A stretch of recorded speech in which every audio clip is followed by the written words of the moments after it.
Lahore Punjab university سے کہتی ہیں علم غیب تھا تو حضرت عائشہ کو ہار گم ہوا، رسول اللہ نے کیوں نہ کہا کہ ہار وہاں پڑا ہے اٹھا لو؟ رسول اللہ نے ہمیں بتایا کہ مسلمانوں کو تنگ کرنا مجھے تنگ کرنے جیسا ہے، مجھے تنگ کرنا اللہ کو عزا دینے جیسا ہے۔ تو اگر رسول اللہ صلی اللہ علیہ وسلم کو پتہ تھا تو پھر رسول اللہ نے صحابہ کو تنگ کیوں کیا؟ اس سوال میں دو سوال ہیں، یہ ایک سوال نہیں ہے۔ پہلا سوال یہ ہے کہ علم غیب تھا تو حضرت عائشہ کا جب ہار گم ہوا تو رسول اللہ صلی اللہ علیہ وسلم نے کیوں نہیں فرمایا کہ ہار یہاں پڑا ہوا ہے وہاں سے اٹھا لو؟ یہ کیوں نہیں فرمایا؟ یہ بات کرنا اصل میں ہمارے عقیدہ سے لا علمی کی دلیل ہے۔ یہ کبھی نہیں کہنا چاہیے کہ نبی کریم علیہ السلام کو غیب کا علم نہیں تھا۔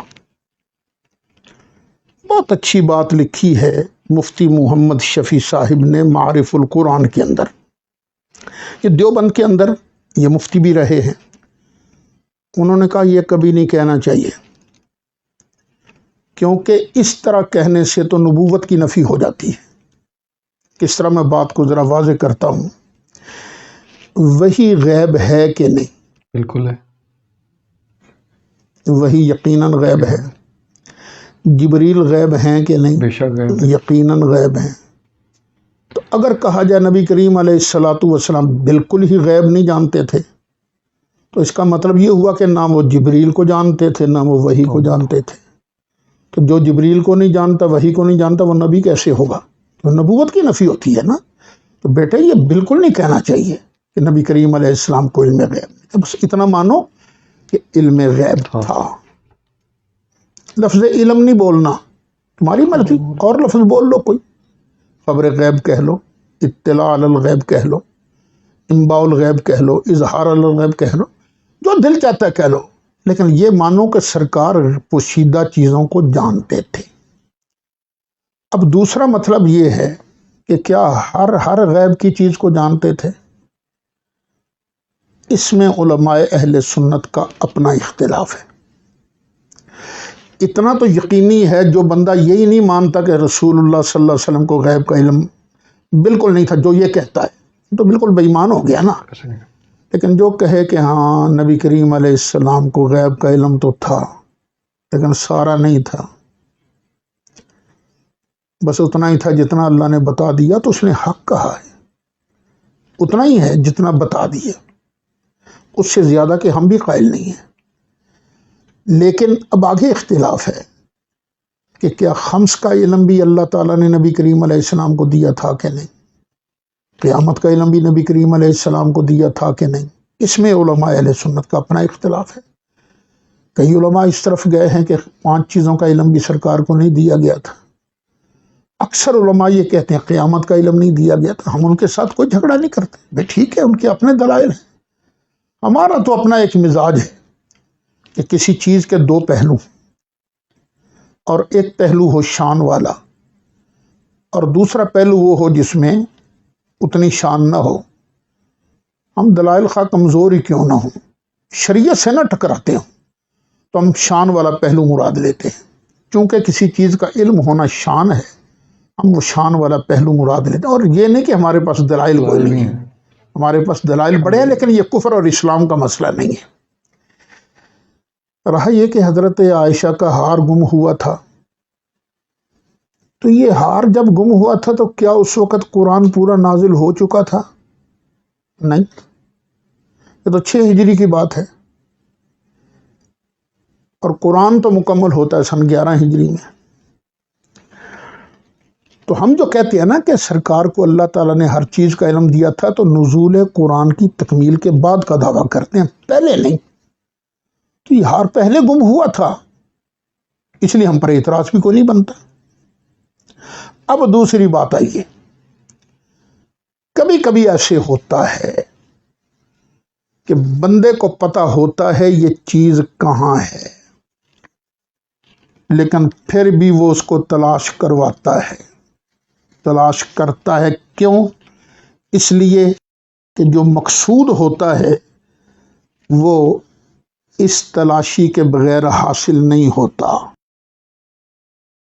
یہ میرے ہاتھ میں قرآن شریف ہے، 13واں پارہ ہے۔ جب حضرت سیدنا یوسف علیہ السلام کے پاس 11 بھائی پہنچ گئے تو ایک بھائی بنیامین الگ سے ملے حضرت یوسف علیہ السلام سے، تو یوسف علیہ السلام نے فرمایا میں ہی تیرا بھائی ہوں، یوسف میرا ہی نام ہے۔ اس نے کہا، بنیامین نے کہا، بھائی جان میں نے اب یہاں سے واپس نہیں جانا۔ فرمایا میں تجھے کیسے رکھوں، کیسے رکھوں؟ اللہ فرماتا ہے کذالک کدنا لیوسف، ہم نے خود یوسف کو ترکیب بتائی تھی۔ وہ کیا اللہ نے ترکیب بتائی تھی؟ اب اعتراض کرنا ہے تو اللہ پر کرنا۔ یوسف علیہ السلام نے وہ شاہی پیالہ جس سے غلہ بھی ناپتے تھے اور پانی وانی بھی پیتے تھے، وہ خود حضرت یوسف علیہ السلام نے حضرت بنیامین کے بورے کے اندر رکھ دیا۔ فلما جہزہم بجہازہم جعل السقایۃ فی رحل اخیہ، فرمایا اب تم جاؤ۔ قافلہ وہاں سے نکلا تو آپ نے فرمایا میرا پیالہ بھائی، پیالہ۔ تو جو چیف سلیو تھا وہ کہنے وہ بیڑا غرق، یہ جو قافلہ آیا نا کنعان سے یہی اٹھا کر لے گیا، قیمتی پیالہ تھا۔ ثم اذن مؤذن ایتها العیر انکم لسارقون، تو پھر ایک منادی نے ندا کی، اے قافلے والو بے شک تم چور ہو۔ قالوا واقبلوا علیہم ماذا تفقدون، بولے اور ان کی طرف متوجہ ہوئے اور تمہاری کون سی چیز گم ہو گئی ہے؟ قالوا نفقد صواع الملک، وہ بولے بادشاہ کا پیمانہ نہیں مل رہا۔ وَلِمَنْ جَاءَ بِهِ حِمْلُ بَعِيرٍ، اور جو اسے لے آئے گا اس کے لیے ایک اونٹ کا بوجھ اور ہے۔ وَأَنَا بِهِ زَعِيمٌ، اور میں اس کا ضمانتی ہوں۔ قَالُوا تَاللَّهِ لَقَدْ عَلِمْتُمْ مَا جِئْنَا لِنُفْسِدَ فِي الْأَرْضِ وَمَا كُنَّا سَارِقِينَ، وہ بولے اللہ کی قسم ہے تمہیں خوب معلوم ہے کہ ہم زمین میں فساد کرنے نہیں آئے اور ہم چور بھی نہیں ہیں۔ قالوا فما جزاؤہ ان کنتم کاذبین، تو بولے پھر کیا سزا ہے اس کی اگر تم جھوٹے ہو، کیا سزا ہے بولو۔ قالوا جزاؤہ من وجد فی رحلہ فہو جزاؤہ کذالک نجزی الظالمین، وہ کہیں گے اس کی سزا یہ ہے کہ جس کے اسباب میں سے ملے وہی اس کے بدلے میں غلام بنے گا، ہمارے ہاں تو یہی ظالموں کی سزا ہے۔ فَبَدَأَ بِأَوْعِيَتِهِمْ قبل وعاء اخیہ، تو پھر حضرت یوسف علیہ السلام نے ان کے سامان کی تلاشی لینی شروع کی اپنے بھائی کے سامان سے پہلے ان کے سامان کی تلاشی لی۔ شکر ہے یہ سوال کرنے والے اس وقت وہاں نہیں تھے، مگر نہ یہ کہہ دیتے ہوں یوسف تلاشی لے رہے ہیں نا تو ان کو نہیں پتا میرا پیالہ کدھر ہے، نکال کیوں نہیں لیا انہوں نے؟ پتہ چلا یوسف کو پتہ نہیں، شکر ہے یہ ٹولہ اس وقت نہیں تھا۔ ثم استخرجها من وعاء اخیہ، پھر انہوں نے اپنے بھائی کے سامان میں سے اس کو نکال لیا۔ کذالک کدنا لی یوسف، یہ ہم نے یوسف کو یہی تدبیر سکھائی تھی۔ ما کان لیأخذ اخاہ فی دین الملک الا ان یشاء اللہ، تو قرآن پاک یہ دلیل ہے اس بات کی کہ بعض اوقات بندے کو علم ہوتا ہے لیکن کسی مصلحت کے تحت وہ تلاشی کرواتا ہے۔ اب نبی کریم علیہ السلام تشریف لے جا رہے تھے غزوہ بنی مصطلق، اس کے لیے تشریف لے جا رہے تھے، تو آپ کا معمول یہ تھا کہ کسی نہ کسی زوجہ محترمہ کو ساتھ رکھتے تھے۔ حضرت سیدہ عائشہ صدیقہ کو نبی کریم علیہ السلام سفر میں ساتھ لے گئے۔ اب وہاں ڈیرا لگایا جہاں پانی کا نام و نشان تک نہیں تھا۔ جب وہاں سے چلنے کا ارادہ ہوا تو حضرت عائشہ صدیقہ نے عرض کی آقا میرا تو ہار گم ہو گیا، ہار نہیں مل رہا۔ اب نبی کریم علیہ السلام نے فرمایا اچھا صحابہ چلو تلاش کرو۔ اب صحابہ تلاش کرنے لگ گئے ہار، تلاش کرتے کرتے دیر ہو گئی، اور یہ وہ جگہ تھی جہاں پانی نہیں تھا۔ اب بعض صحابہ کو یہ فکر ہوئی کہ یہاں تو پانی نہیں ہے، نماز کا وقت قریب آ رہا ہے، اگر یہیں رہے نماز کا وقت آ گیا تو وضو نہیں ہوگا تو نماز کیسے پڑھیں گے؟ تو بعض صحابہ بڑے لال پیلے ہوئے۔ کچھ نے حضرت ابو بکر صدیق سے عرض کیا، ابو بکر ذرا بیٹی کو سمجھاؤ نا، چیزیں سنبھال کے رکھتی نہیں اور مصیبت ہمیں پڑی ہوئی ہے۔ حضرت ابو بکر صدیق آئے تو حضرت عائشہ صدیقہ سرکار کا سر انور گود میں لے کر بیٹھی ہوئی تھی، سرہانہ بنایا ہوا تھا اپنی گود کو۔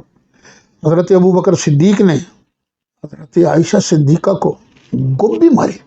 حضرت عائشہ فرماتی ہیں مجھے درد تو ہوا لیکن میں اس لیے ہیلی نہیں کہیں میرے آقا کی نیند میں فرق نہ آ جائے۔ تھوڑی دیر بعد سرکار مسکراتے ہوئے کھڑے ہو گئے اور صحابہ سے جا کے کہا، صحابہ ابھی جبریل آیا تھا اور یہ آیت لے کے آ گیا، فَإِن لَّمْ تَجِدُوا مَاءً فَتَيَمَّمُوا صَعِيدًا طَيِّبًا، اگر تمہیں پانی نہ ملے تو تم پاک مٹی سے تیمم کر لیا کرو۔ حضرت اسید بن حضیر رضی اللہ عنہ اچھلے اور کہنے لگے، ابو بکر یہ تیرے خاندان کی برکت نہیں ہے، آج نہ عائشہ صدیقہ کا ہار گم ہوتا اور نہ پوری امت کو قیامت تک کے لیے تیمم والی نعمت ملتی۔ میرے بیٹے شان والا پہلو بھی مراد لے لیا کرو، یہ نہ ہو کہ آپ کے ذہن میں یہ ہو۔ ایک مناظرہ تھا کسی کا کسی کے ساتھ علم غیب پر ہی، تو سنی مولوی صاحب کہنے لگے، یار اتنی راتیں ہو گئی ہیں، سویا میں بھی نہیں اور سویا یہ بھی نہیں، میں بس قرآن دیکھتا رہا، حدیث دیکھتا رہا، کہیں مجھے نبی کریم علیہ السلام کے علم مبارک کی کوئی نئی شان مل جائے، اور سویا یہ بھی نہیں، یا اس لیے نہیں سویا کہ کہیں سے مجھے ایسی چیز مل جائے جہاں سے نبی کریم علیہ السلام کی لا علمی ظاہر ہوتی ہو۔ اب پوچھ لو اس سے، راتیں میری اچھی گزر رہی ہیں یا راتیں اس کی اچھی گزر رہی ہیں؟ میں سرکار کی شانیں ڈھونڈ رہا ہوں۔ میرے بیٹے آپ خود سوچ لو، ہمارا کام کیا ہے؟ ہم سرکار کی عظمتیں ڈھونڈ ڈھونڈ کر بیان کرتے ہیں، کیونکہ قرآن تو ایک وسیع سمندر ہے نا، جس کا ہمارے سامنے تو کنارہ کوئی نہیں، ہمیں تو ڈھونڈنا پڑتا ہے نا، تو ڈھونڈتے رہتے ہیں۔ نیت یہ ہوتی ہے ہمارے آقا کی کوئی اور شان مل جائے، صحابہ کی کوئی اور شان مل جائے، اہل بیت اطہار کی کوئی اور شان مل جائے۔ اور جو مخالفین ہیں وہ بھی ذرا سوچیں، وہ کیا تلاش کرتے رہتے ہیں، وہ کیا ڈھونڈتے رہتے ہیں۔ اب سوچ لیجئے ہماری عمر اچھی گزر رہی ہے یا ان کی عمر اچھی گزر رہی ہے؟ کیا